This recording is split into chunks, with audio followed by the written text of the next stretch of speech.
Good evening, everyone. So as of this moment, time check is almost 10 o'clock.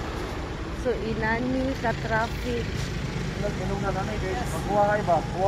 Inani ka traffic ang liluan tungod ni Elias GTV.